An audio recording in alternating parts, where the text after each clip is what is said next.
पटकन उत्तर द्या. तुमचा भाऊ ना आमचा भाऊ संगत जेवायला बसला, लबाड बोलायचं नाही. आणि तुम्ही भजे वाढायला आल्या, एका वहीनं भज जास्त कोणत्या ताटात टाका? तुमच्या त्याच्या बापाची पेंट आहे का? ते नाही आम्ही. झालं फायनल. फायनल पुरुष मध्ये उत्तर द्या पटकन. त्याला लय सावध बसावं लागत आपल्या किचनला. हे साडू नाही पैसे उष्णे मागितले आणि भावा नाही मागितले. कोणला हा मला? साडूला. भावाला म्हणणार रविवारी पाहू, साडूला चला पटकन. लहानारे पोरं ए बरा, लहानारे पोरं आपल्या घरी मावशी जास्त वेळा येते का? अर्ध्या मावशी करेक्ट. लय सोपं आहे मला, काय लय सोपं आहे. चला पटकन. पुरीनं उत्तर द्या. पुरीनं तुम्हाला पुरी उत्तर द्या. तुम्हाला पाहिलं पोरगा आलं, पसंती झाली, पहिल्यांदाच आलं, त्या पोरानं पोरगी पसंत केली, ते पोरगं जेवायला बसलं, जमलं बिमलं काहीच नाही, फक्त पसंती झाली. तुमच्या भावासंग ते जेवायला बसलं, ते नवं शिकून. हा, आणि तुम्ही भजे बांधायला आल्या, पटकन बोला पोरीनो. कळत न कळत एखादं भज भावाच्या कानात पडल का शिंगराच्या?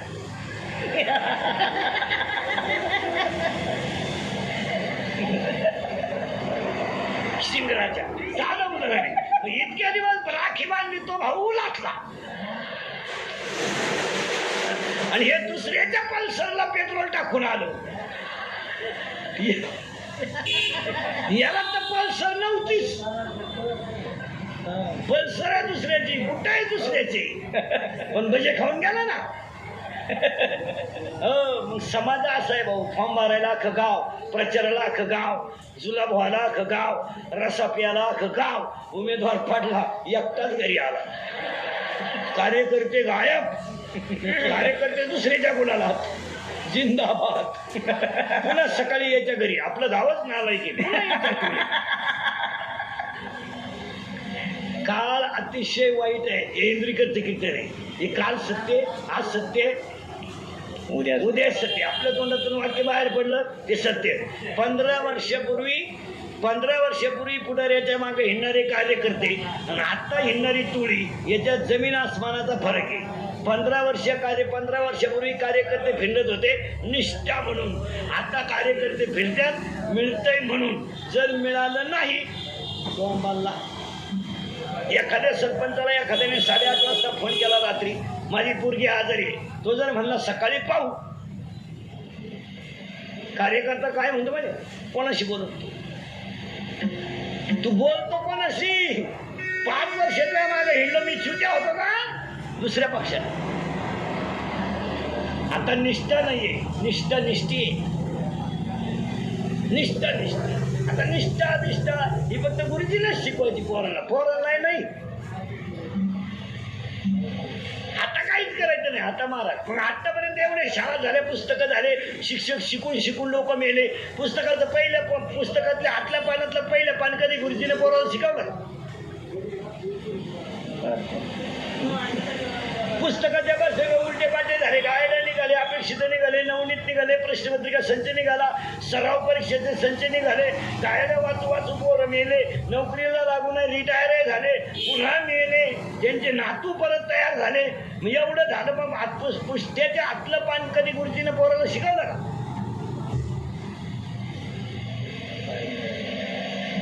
भारत माझा देश आहे, शिकवलं का? सारे भारतीय माझे बांधव आहे, शिकवलं का? नाही. मग पुस्तक शिकून करायचं काय?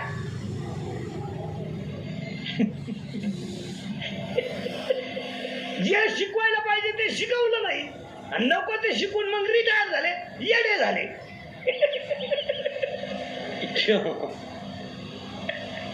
खडे हाणायला मेंदूतून गेलं ते. पैसा मोका, बुद्धी कमी. सर्व्हिसवाल्यांचे पेमेंट सुद्धा वयावर नको आहे, बुद्धीवर पाहिजे. 1 जानेवारीला मेंदू चेक करायचा. जितकी बुद्धी कमी होईल तितकं पेमेंट कमी. म्हणजे हे रिटायर झाल्यावर येडेवाणी करायचं नाही. तो प्रॉब्लेम काय होतो? बुद्धी होती कमी, माल मोका, खर्चायचा कसा? त्यानं मिवणीला बंगला बांधून दिला. मग मिवणीनं बंगल्याला नाव दिलं प्रयत्न.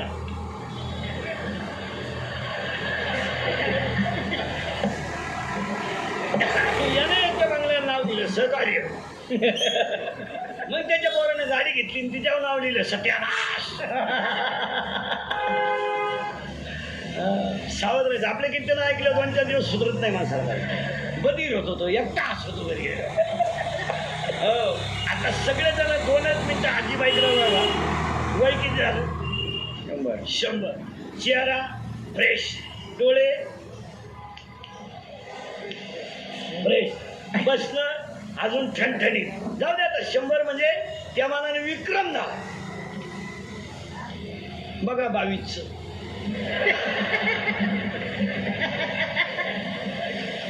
तिसरीला गेलाय 3 काचाचा चष्मा आहे त्याला. तेव्हा गुरुजी दिसतोय त्याला. 100 आजी चष्मा नाही. आजीच्या सुनाला चष्मा असं आले होत.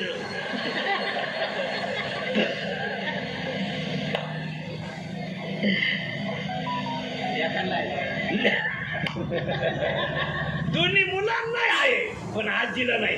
काय बोलायचं, काय देवाने शरीर बरं महाराज. हे 100 वर्षाचं जे शरीर आहे ना, हे नुसतं शरीर नाही, कष्टाचं शरीर आहे.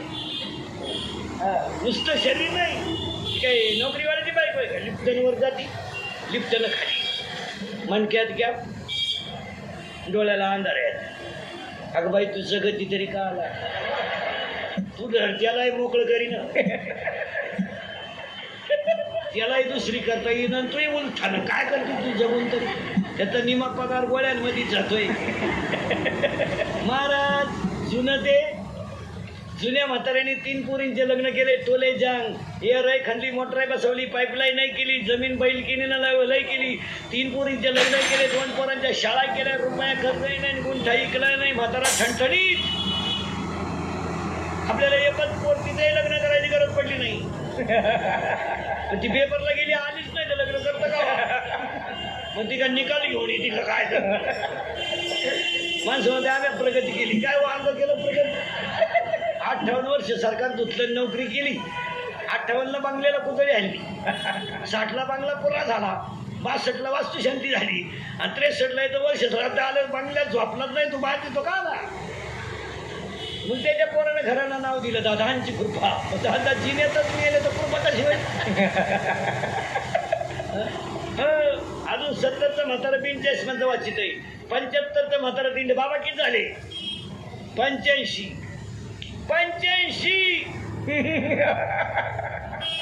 हे 10वी-12वीची शिंगरणीत आहे का? 85. 8वा 5. 85. याला 22ला BP. याची ते कारण आहे का महाराज? ही जुनी जी शरीर आहे. आता ही आजीबाई आहे, एवढा मोठा परपंच केला ना, तसं नाही केला महाराज. चुलीवरची भाकरी, लवकर उठणं, जात्यावर दळणं, चुलीवरची भाकरी, मुलीवर संस्कार, मुलावर संस्कार, गरिबीत राहणं, 3 रंगाचं लुगडं नेसायचं, पण मुलगा शिकलाच पाहिजे. त्यांची मुलं ती मोठी झाली ना. आता आपण बोलत शिकवतो म्हणजे फुकट शिकवलं. आपल्या आईवडिला शिकून नाही. काय होतं आपल्याला? काय होतं? आता तुम्ही मी गरीबाचे काय होतं आपल्याला? 7वीपर्यंत पाठी होती आम्हाला. तिला साठा नाही, नुसतं खापार. बरं पाठी थोडी तर म्हणून घरचे पत्र्याची घ्यायची, पेन्शिल मोडायची, पण अक्षर मोठत नव्हतं. आणि दप्तराची पेन्शिल म्हणजे खताची गोड. तिच्यात काय दप्तर होतं का? चिचुके, बोर, कवठ, जांभळं, विटीला आणि कमराला पट्टे नाही, करू त्याला लाकूड. भूक लागली का आता चालवायचा, उतरायचा. आणि अंडरपॅन्ट तर नवी पोत नाही, अख्खा मोकळा कार्यक्रम. असं दिवाळीच्या सुट्टीत वड्याला पाणी राहायचं पहिलं फुल. आखी पोरं आंघोळीला कुठं? वड्याला भोंगळी. सध्या वड्याच्या खाटाला मंडळी पाण्यात वाळूत पसरायचं, तापलं का परत पाण्यात. तवर जर घरचे आले चड्ड्या वड्यालाच अख्खी भोंगळी गॅंग पळायची का? महाराज तुमच्या माझ्या घरात गरिबी होती, पण विचाराची श्रीमंती होती. आपली आईच काशी होती आणि आपला बापच पंढरपूर होत.